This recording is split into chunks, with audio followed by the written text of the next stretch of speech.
I'm Eloise, 57 years old, a retired nurse and proud mother of my only son, Michael. I raised him alone after losing my husband when Michael was just 5.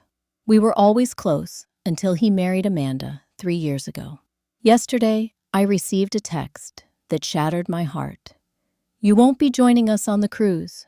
Amanda prefers to keep it just family." This came after I'd paid $300,000 for their new house.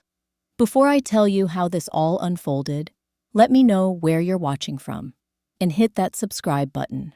Trust me, you'll want to hear how I turned this heartbreak into the most liberating moment of my life. Life can change in an instant. For me, that instant came when my husband, John, was diagnosed with aggressive pancreatic cancer. We had been married for 7 wonderful years, and our son, Michael, had just turned 5. The doctors gave John 6 months. He lasted 4. Suddenly, I was a 30-year-old widow with a kindergartner and a mountain of medical bills. The grief was overwhelming, but I had no time to fall apart. Michael needed me. Those first years were the hardest. I worked double shifts at the hospital, often coming home so exhausted I could barely heat up dinner. Some nights, I would skip meals entirely so Michael could have enough. My own dreams and needs were packed away like winter clothes in summer. They simply weren't necessary for the season of life I was in. Despite the hardships, Michael and I developed a bond that I thought was unbreakable. Sunday mornings became our special time. We would make pancakes shaped like dinosaurs or rockets, then spend hours building forts or reading together. As he grew older, our traditions evolved but remained sacred. Michael would tell me about his school day over our homemade pizza dinners, and we had inside jokes that could make us burst into laughter with just a single word. I saved every penny I could for his education. When Michael scored a partial scholarship to college, I cried tears of joy. He was the first in our family to attend university, and watching him walk across that stage at graduation was the proudest moment of my life. My career as a nurse wasn't glamorous, but it was stable. I lived modestly in the same 3-bedroom house we'd bought when John was alive. Instead of upgrading my lifestyle, I invested my raises and bonuses. By the time I turned 50, I had built a respectable nest egg through careful planning and some smart investments my financial advisor had recommended. Michael met Amanda during his final year of business school. She came from a wealthy family with connections in the finance industry, where Michael hoped to build his career. When he first brought her home, she was polite, but I noticed how her eyes scanned our modest living room, lingering on the worn couch I'd been meaning to replace. "Your home has such character," she said with a tight smile. How quaint to stay in the same place for so long. I brushed it off, wanting to make a good impression. But as their relationship progressed, I noticed more comments that made me feel somehow less than. "A nurse. That must have been challenging," she once remarked at dinner. "My mother sits on the hospital board. She always says medical staff work so hard for so little recognition." The comment sounded complimentary, but something in her tone made it clear which side of the hospital hierarchy she identified with. Michael's calls became less frequent. Our Sunday traditions fell by the wayside. When I'd invite him for dinner, there was always a reason they couldn't make it. Work events, social obligations with Amanda's family, or simply being too tired. When Michael announced their engagement after just 8 months of dating, I was surprised but determined to be supportive. I immediately offered to help with wedding planning, but Amanda already had a wedding planner her parents had hired. "Mom, Amanda's family has a certain way they want things done," Michael explained when I asked if I could host a bridal shower. "Her mother is handling all that. You don't need to worry about it." I found myself increasingly sidelined during the planning process. The wedding would be at an exclusive country club where Amanda's parents were members. The colors, flowers, and menu were all selected without my input. Still, I contributed what I could financially, straining my budget to give them a generous gift. The wedding day itself was beautiful, but painful.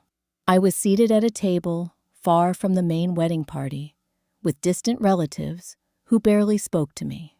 Amanda's mother made a point of introducing me as Michael's mother, the nurse, to her friends, as if my profession was my only defining characteristic. Throughout the reception, I caught only brief moments with my son. "Having a good time, Mom?" he asked during a quick visit to my table. Before I could really answer, Amanda appeared, whisking him away to meet some important business contact of her father's. Despite these disappointments, I was determined to maintain a relationship with my son and welcome Amanda into our family. They were just starting out, I reasoned. Things would improve once they settled into married life, and the wedding stress was behind us. I couldn't have been more wrong. After the wedding, Michael and Amanda moved into an upscale apartment that stretched their budget. During our increasingly rare phone calls, Michael would mention their struggle to find affordable housing in the neighborhoods Amanda considered acceptable. "We looked at a place in Riverside yesterday," he told me one Sunday. "It was nice, but Amanda says it's settling. Her friends all live in Lakewood or Briarwood Estates. Those are pretty exclusive areas," I said, familiar with the wealthy suburbs he mentioned. "Yeah, Amanda says it's important to be in the right neighborhood, especially when we start having kids. She doesn't want them going to just any school." I could hear the strain in his voice. Michael earned a good salary at his finance job, but not enough for the lifestyle Amanda expected. That night, I couldn't sleep thinking about their situation. The next morning, I called my financial advisor. I'd been saving for over 20 years, building a retirement fund that would allow me to live comfortably into my old age. I had approximately $450,000 saved. How much could I withdraw for a major purchase without compromising my long-term security? I asked him. After reviewing my finances, he advised I could safely use up to $300,000 if necessary, though it would mean working part-time for a few more years instead of fully retiring. I made my decision. The following weekend, I invited Michael and Amanda to dinner. After dessert, I handed them an envelope. "I want to help you buy your dream home," I said. "I'm offering to pay the down payment and renovation costs up to $300,000 total." Michael's eyes widened in disbelief. "Mom, that's too much. We can't accept that." "Yes, we can," Amanda interjected quickly, a smile spreading across her face for the first time that evening. She turned to me suddenly, warm. "That's incredibly generous, Eloise. Are you absolutely sure?" "I've never been more sure," I replied. "Family comes first. I want you both to have the perfect start." Michael hugged me tightly, tears in his eyes. Amanda's response was more measured, a polite thank you, and questions about how soon the money would be available. I explained that I'd release funds in installments throughout the renovation process to make it financially manageable for me. The house hunting process began immediately. I was invited along on some viewings, though my opinions were rarely acknowledged. When I suggested a lovely colonial with a big backyard, Amanda dismissed it immediately. "The kitchen is too small, and that backyard would be so much maintenance. Plus, it's too close to the main road," she said, though we had barely stepped through the front door. After weeks of searching, they found the perfect house in Briarwood Estates. It was a large, Tudor-style home with good bones but outdated interiors. Amanda already had renovation plans in mind before they'd even made an offer. The kitchen needs to be completely gutted. I'm thinking white marble custom cabinetry. The primary bath needs a freestanding soaker tub. Oh, and the backyard needs a complete overhaul to be entertainment ready. She rattled off during the second viewing. The purchase price, plus Amanda's desired renovations, would push right up against my $300,000 limit. But I agreed. Seeing Michael so happy made it worthwhile. The house would be mine on paper until the renovations were complete and the final payment made, at which point I would transfer ownership to them fully. As we signed the initial paperwork, I imagined future Christmases in that house, grandchildren running down the stairs on Easter morning, family dinners around a large table with everyone I loved. This investment wasn't just financial. It was an investment in our family's future. When Amanda's parents learned about my gift, they seemed surprised. "How unexpected," her father remarked during a dinner celebrating the home purchase. "I didn't realize nurses could be so financially comfortable." "Mom's always been smart with money," Michael said proudly. "She made a lot of sacrifices for me growing up." "How sweet," Amanda's mother replied with a thin smile.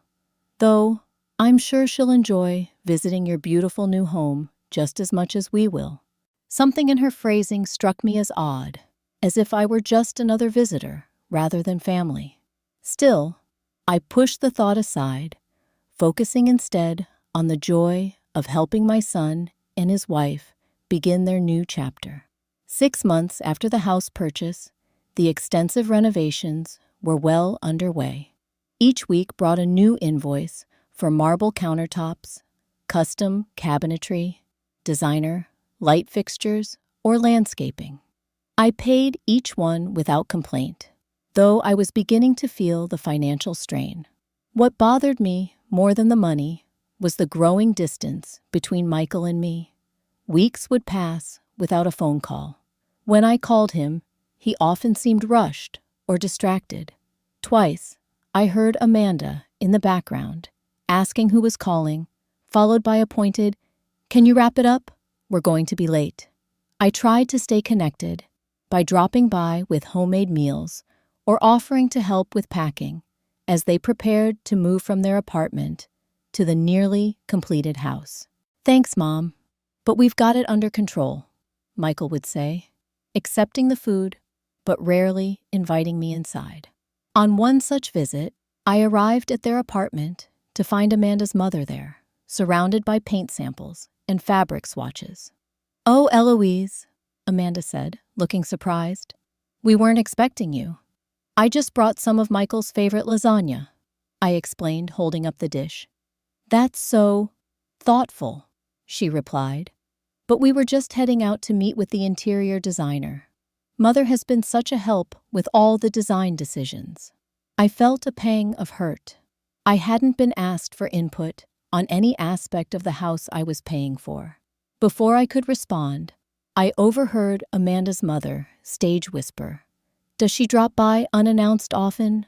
One Saturday, I called Michael to see if they wanted to have dinner, only to have him tell me they were too busy with house matters. Later that evening, while scrolling through social media, I saw photos posted by Amanda of a dinner party at their apartment.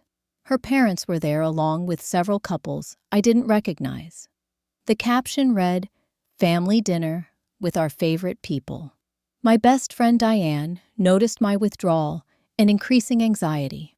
Over coffee one morning, she gently probed, "How are things with Michael and Amanda?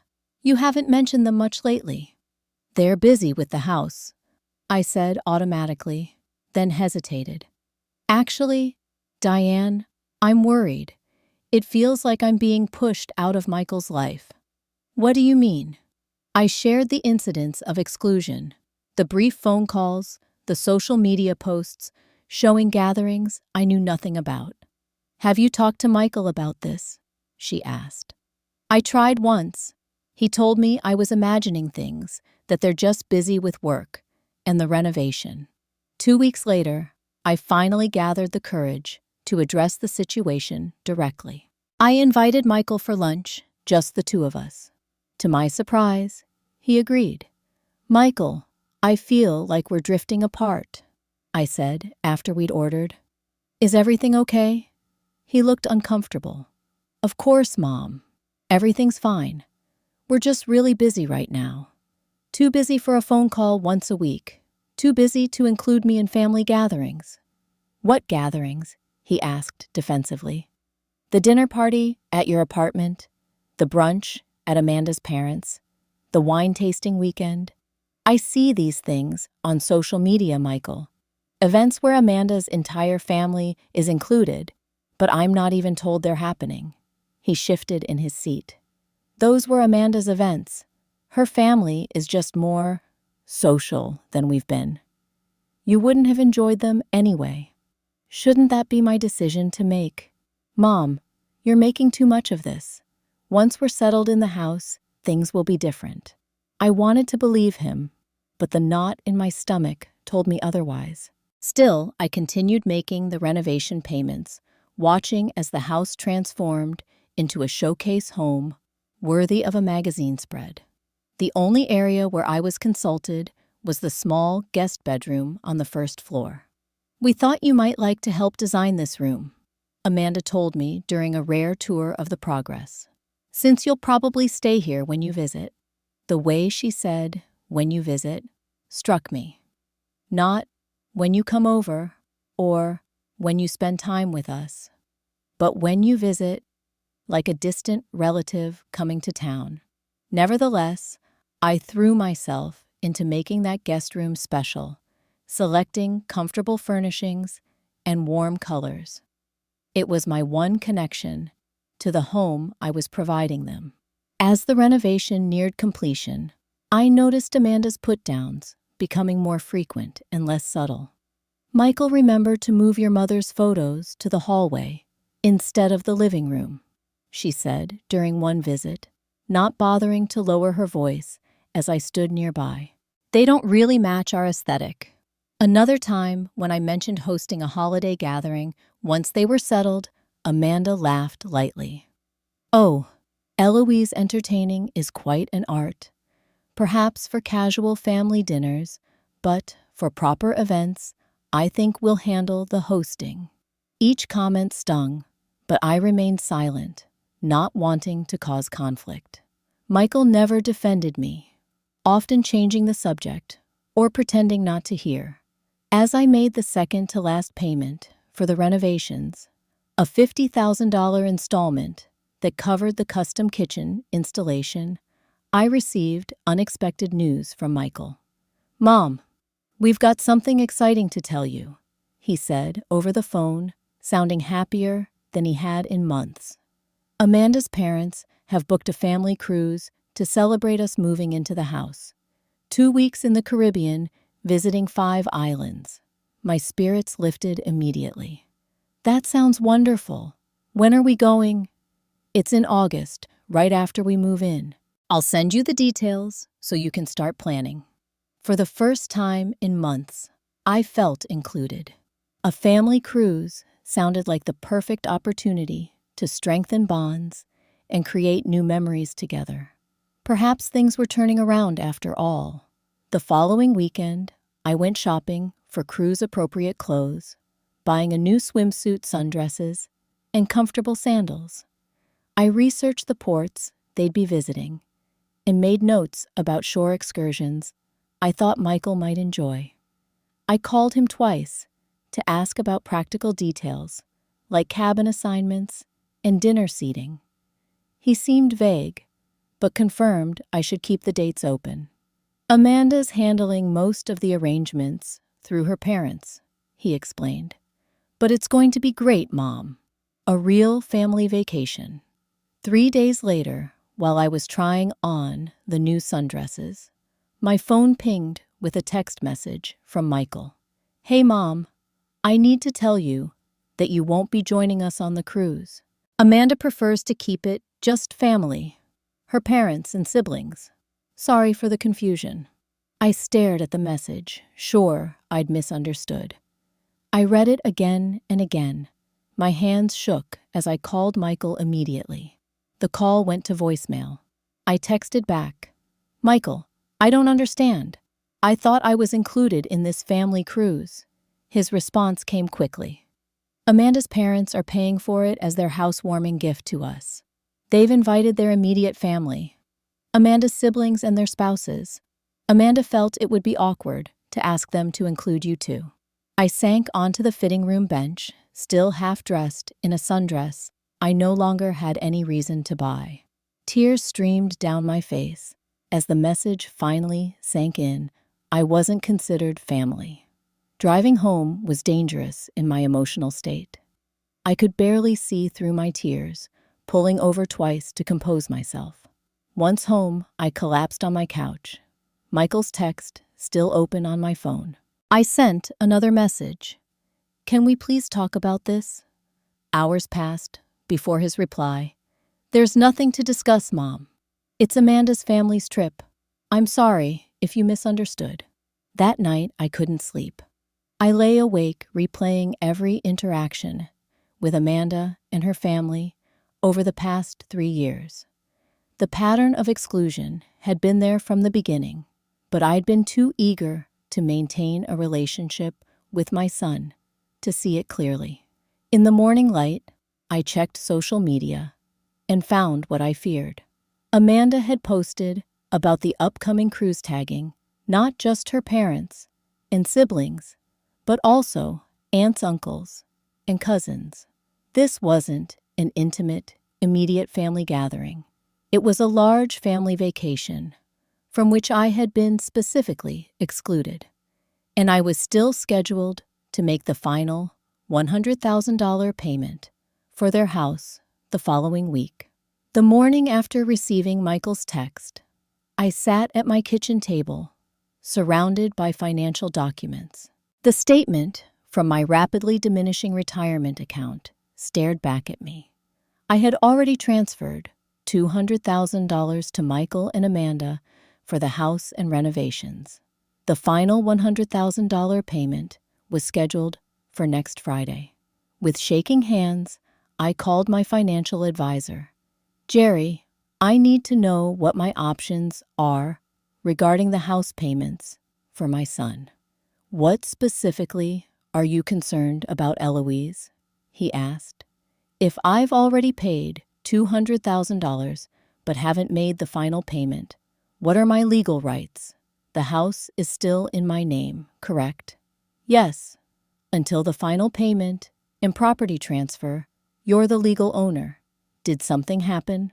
I explained the situation briefly, my voice breaking despite my efforts to remain composed. "I'd recommend speaking with your attorney before making any decisions," Jerry advised. "But yes, as the legal owner, you have options."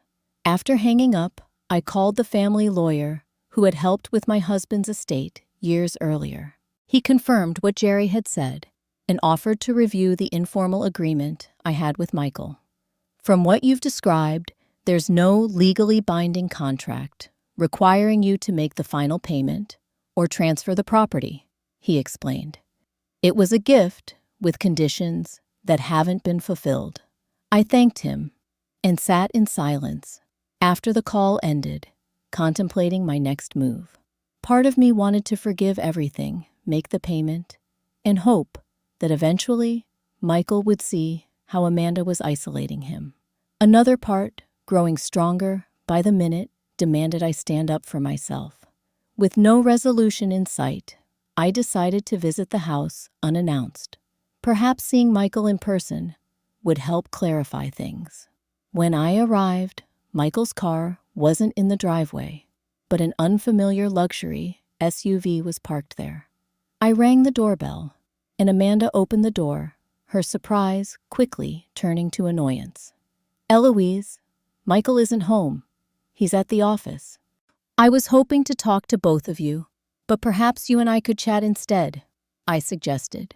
She hesitated before reluctantly stepping back to let me enter. Inside, I heard voices coming from the kitchen. Following the sound, I found Amanda's parents reviewing what appeared to be decorating plans spread across the new marble island I had paid for.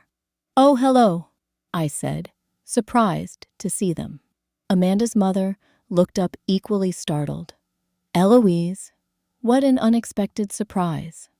I just wanted to see how the renovations were coming along," I explained, trying to keep my voice steady. "They're coming along beautifully," Amanda's father replied. "We were just discussing some final touches for the housewarming party." "Housewarming party?" I asked, looking at Amanda. She at least had the grace to look slightly embarrassed. "We're planning it for after the cruise. It's still in the early stages." I nodded, a cold feeling settling in my stomach. Another event I likely wouldn't be properly included in. As Amanda led her parents into the living room to show them something, I remained in the kitchen, admiring the expensive cabinetry and appliances. Their voices carried clearly. "Have you received the final payment from Eloise yet?" her mother asked. "Next week," Amanda replied. "The timing is perfect, right before the cruise." "And she's really not contesting being excluded from the trip?" her father asked. Amanda's laugh sent a chill through me. What can she do besides, once we're done with the payments from Eloise, we can finally have our space? No more surprise visits or expectations. I felt like I'd been slapped. The casual cruelty in her tone made it clear this wasn't a misunderstanding or oversight. This was deliberate. I stepped into the living room, no longer caring if they knew I'd overheard. "Amanda, I'd like to speak with you privately, please." Her parents exchanged glances before her father cleared his throat. "Perhaps we should go, darling. We can finish this tomorrow." After they left, I faced Amanda. "I heard what you said." She crossed her arms defensively. "Eavesdropping isn't very polite, Eloise. Neither is excluding your mother-in-law from family events while taking hundreds of thousands of dollars from her," I replied, surprised at how steady my voice remained. "Look, the cruise is my parents' gift.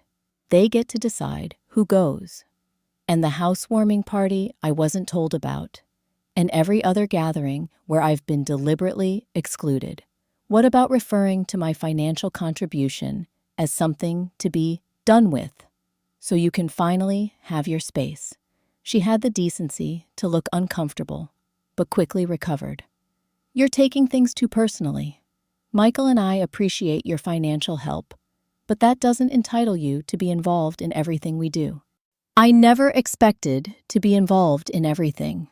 I just expected to be treated like family. "Well, you should be grateful to be involved at all," she snapped. "Most mothers-in-law don't get to have any say in their children's adult lives." Just then, Michael walked in, looking between us with confusion. "Mom, what are you doing here?" I turned to my son, searching his face for any sign of the boy I'd raised. "I came to talk about the cruise and about what happens next." "I told you, there's nothing to discuss about the cruise," he said, avoiding my eyes. "I heard Amanda say that once you're done with the payments from me, you can finally have your space. Is that how you feel too, Michael? That I'm an obligation you're enduring until you get what you want from me?" He looked stunned. "Mom, no, that's not. Amanda didn't mean it like that." "How else could she mean it?" I asked quietly. Amanda interjected. "Michael, your mother is overreacting. She happened to overhear a private conversation and is taking it completely out of context." Michael looked torn, glancing between us. In that moment, I knew. He wouldn't stand up for me. He never had against Amanda. "I'll let myself out," I said, turning toward the door. "I have some thinking to do." In my car, I sat gripping the steering wheel, not yet starting the engine. Tears threatened, but something else was rising within me too. resolve, clarity, a certainty I hadn't felt in years. I drove home and called Diane, who came over immediately. I also called my two other closest friends, Sarah and Marianne. That night, the four of us sat in my living room as I laid out everything that had happened. I've been a doormat, I concluded. I've allowed them to take advantage of my love for Michael and my desire to stay in his life. But I'm done. What are you going to do? Sarah asked. I took a deep breath. I'm going to cancel the final payment, and I'm going to sell the house. My friends exchanged glances, but then Diane reached over and squeezed my hand. It's about time you stood up for yourself, Eloise. We'll support you, whatever you decide. That night, I wrote a letter to Michael explaining my decision. Not in anger, but with clarity and resolve. Dear Michael, it began, when your father died, I promised myself I would give you everything I could to ensure your happiness. I believe I've kept that promise. But I never taught you that respect is a two-way street in relationships. And for that, I'm sorry. The next morning, I called my lawyer and scheduled an immediate appointment. I brought all documentation related to the house purchase and renovation payments. Based on these documents, you're well within your rights to cancel the final payment, he confirmed after reviewing everything. Since you're the legal owner of the property, you can also sell it if you choose. However, I should warn you that this will likely cause significant family conflict. I understand, I replied, but I can't continue to be used financially while being excluded emotionally. I instructed him to draft a formal notice canceling the payment arrangement. Then I contacted the real estate agent who had helped with the original purchase. Lisa, I need to discuss putting a property on the market immediately. I explained. She was professional, but couldn't hide her surprise when I gave her the address. But isn't that the home you just purchased for your son? Circumstances have changed, I said simply. That afternoon, I received 5 increasingly frantic calls from Michael, which I let go to voicemail. When I finally felt composed enough, I called him back. Mom, what's going on? I just got a call from the contractor saying you've canceled the final payment authorization. That's correct. I confirmed, my voice calm despite my racing heart. But why? Is this about the cruise? Mom, that's ridiculous. You can't punish us because you're feeling left out. His dismissive tone strengthened my resolve. This isn't punishment, Michael. This is me recognizing that I've been used. I've given you $200,000 already, only to be told I'm not family enough to join a family vacation where extended relatives are included.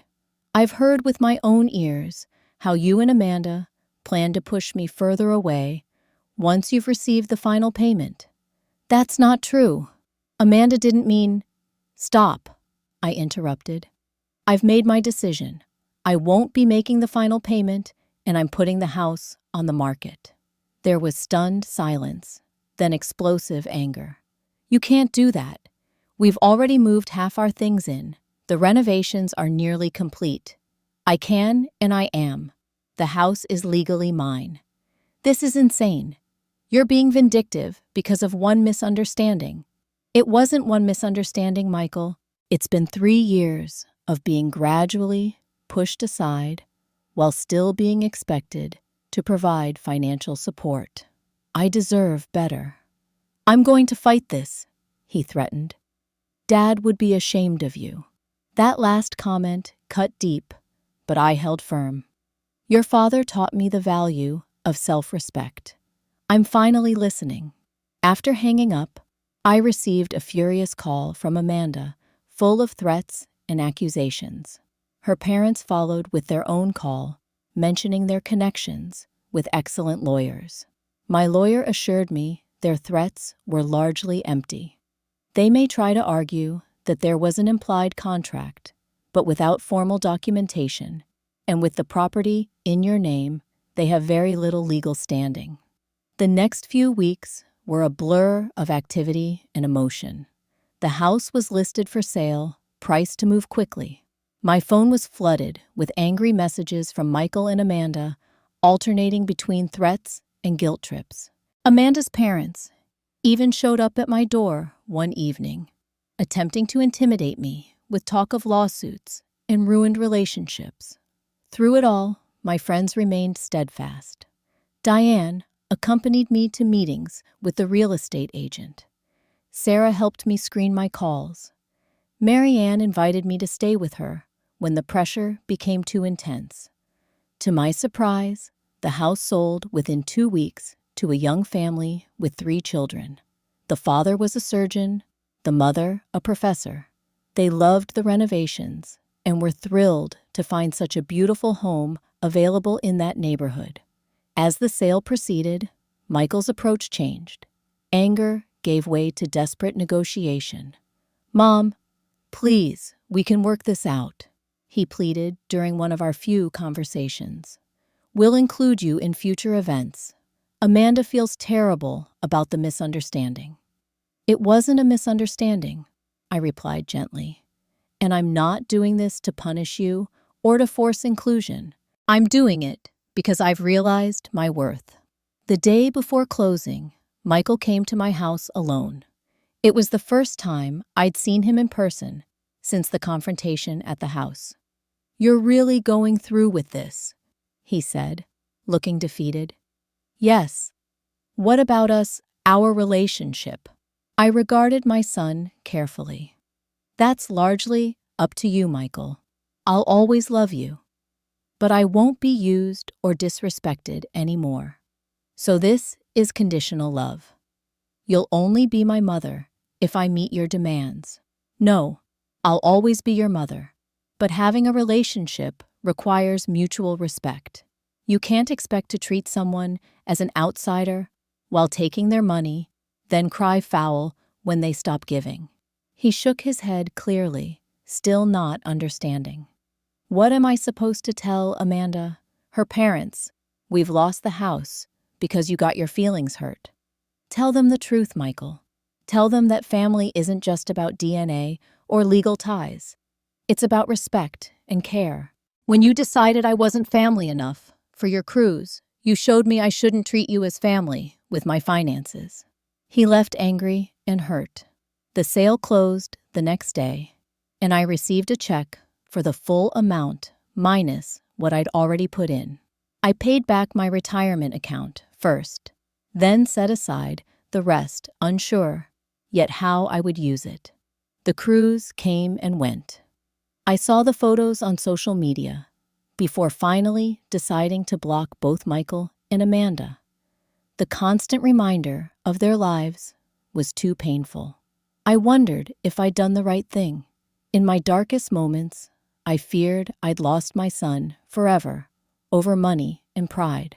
But then I would remember Amanda's cold voice saying, "Once we're done with the payments from Eloise, we can finally have our space." And I knew I had made the only choice my self-respect would allow. 1 year after selling the house, my life looks completely different. I used part of the money to purchase a small cottage near the coast, something I'd always dreamed of, but never thought possible. The rest I divided between investments for my future and experiences I'd long postponed. I took a photography course, something I'd always been interested in, but never had time for, while raising Michael alone. I joined a travel group for single women over 50 and have already visited Portugal and Greece. Next month, we're going to Japan. The first few months after the house sale were the hardest. I would pick up my phone to call Michael, then remember we weren't speaking. Holidays were particularly difficult. For Thanksgiving, Diane insisted I join her family. For Christmas, my friends organized a cabin getaway so none of us would be alone. Gradually, I built a new life. I volunteered at a local literacy program, teaching adults to read. I joined a hiking group that meets every Saturday morning. I made new friends who value my company and respect my boundaries. 4 months after our final confrontation, I received a text from Michael on my birthday. "Happy birthday, Mom. I miss you." I responded simply, "Thank you. I miss you too." 2 weeks later, he called. Our conversation was awkward, stilted, but it was a start. He didn't mention Amanda or the house. Instead, he asked about my new cottage and seemed genuinely interested when I told him about my photography classes. Since then, we've spoken every few weeks, always just the two of us. He told me that he and Amanda had struggled financially after losing the house. They'd moved into a much smaller apartment than their previous one. Amanda's parents had helped somewhat, but made it clear they couldn't provide the level of support I had offered. "Her parents aren't as generous as you were," he admitted during one call. "They talk a lot about family support, but when it comes to actually giving, there are always conditions." I didn't point out the irony, but I think he realized it himself. 6 months ago, Michael suggested meeting for coffee. I agreed with both hope and trepidation. When I arrived at the cafe, I was surprised to find him alone.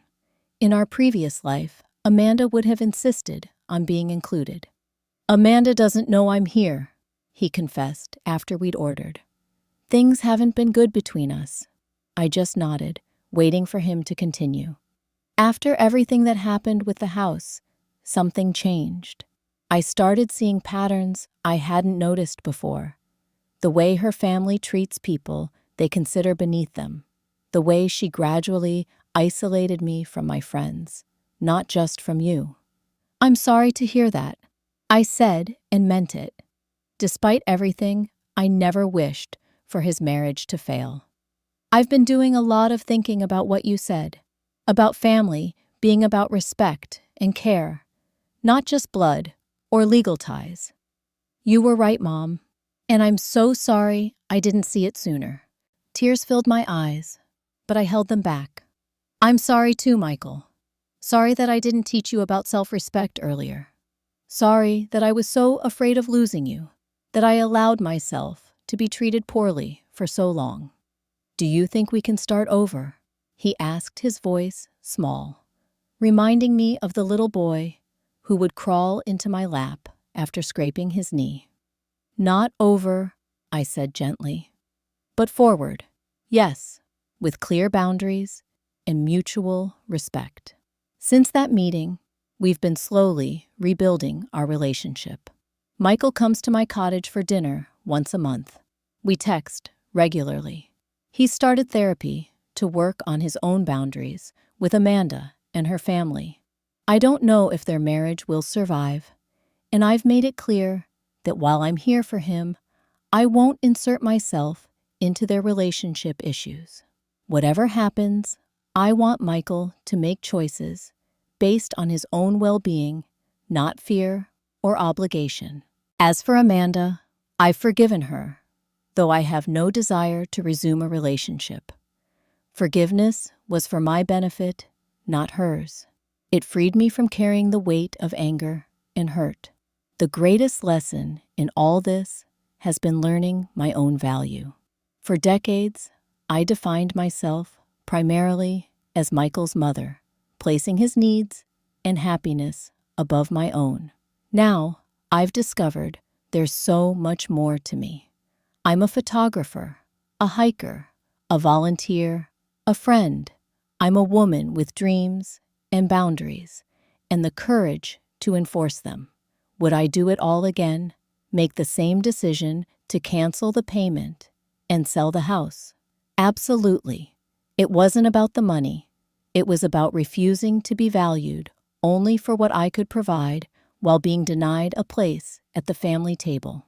Sometimes the hardest decisions lead to the most necessary growth. By standing up for myself, I not only reclaimed my self-respect, but potentially helped Michael recognize unhealthy patterns in his own relationships. Whether our relationship fully heals or not, I know I did the right thing. Life isn't about having perfect relationships. It's about having honest ones It's about knowing your worth and not accepting less than you deserve, even from those you love most. I still have the letter Michael wrote me last month. It ends with words that heal a little more of my heart each time I read them. Thank you for showing me what real strength looks like. I'm proud to be your son. If my story resonates with you, I hope it gives you courage to examine your own relationships. Are you valued for who you are, not just what you provide? Do you maintain your boundaries, even with those you love? These are questions worth asking, no matter your age or circumstance. Thank you for listening to my journey. I'd love to hear about times you've had to make difficult choices in family relationships. Have you ever had to stand up for yourself against a loved one? How did you handle it? Please share in the comments below. And if my story touched you, consider subscribing and sharing it with someone who might need to hear it. Remember, it's never too late to teach others how to treat you with the respect you deserve. Wishing you the courage to value yourself as much as you value others.